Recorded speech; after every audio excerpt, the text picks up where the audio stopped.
Inside Edition in high definition with Deborah Norville. Hello, everybody, and thank you for joining us. It was a harrowing trip to Walmart that could have ended disastrously for one young mom. We're hearing for the first time from the mother whose toddler was snatched from her shopping cart at her local Walmart by a man who held the child at knife point.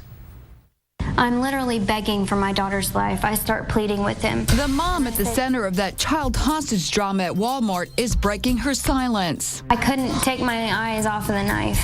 I'm thinking this man is going to kill my baby. It started as a regular shopping trip for groceries at a Walmart outside Oklahoma City. Alicia Keating put her 2-year-old daughter Zoe on the shopping cart seat. Her 12-year-old daughter Ashley was pushing the cart. As Alicia shopped for steaks, out of nowhere, a crazed man grabs Zoe and holds this knife to her throat. I turn around, and here's this huge man with my daughter in his hands, or in his arms, and he has the knife pointing towards her. So I immediately panicked, and I started screaming for help. I said, please help me, this man has my baby. Any mom would be beside themselves, but Alicia had special reason to be distraught. I said, I prayed for her for 3 years. I couldn't have children, and the Lord gave her to me. Please don't hurt my baby. The knife-wielding man, identified as 37-year-old Sammy Wallace, hands Alicia his cell phone and tells her to dial the number of a police officer he knew. I couldn't even see to dial the number. My hands were shaking so bad I was scared to death. Other shoppers called 911. We have a child abduction going on in the store. There's someone with a knife holding a little girl hostage. When cops get there, they try in vain to negotiate with Wallace. He wouldn't listen to them. He was becoming more and more hostile. He became more and more angry.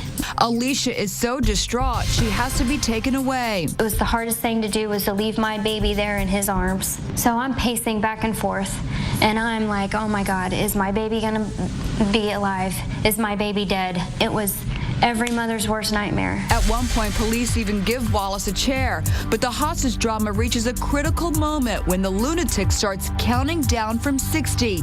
He says he will kill little Zoe when he reaches 0. Captain David Huff has no choice.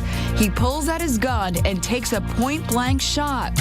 Wallace is dead. I heard the gunshot, and I thought, oh my God, he just killed my baby. Thankfully, little Zoe was unhurt. When they first brought her to me, she was covered in blood, and it's just a sight that I'll never ever forget.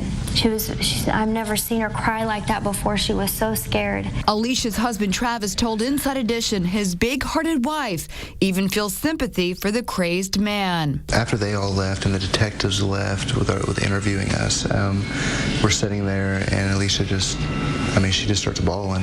I figured it was because of the trauma. She's like, I just can't believe that man died. Today, life is back to normal for little Zoe, giving this family even more reason to rejoice after what she experienced at Walmart. Now, whenever I watch her play, I've never been more thankful for my baby's life. The hostage taker had a lengthy criminal record in Texas where he had served time in prison. Other news today, too.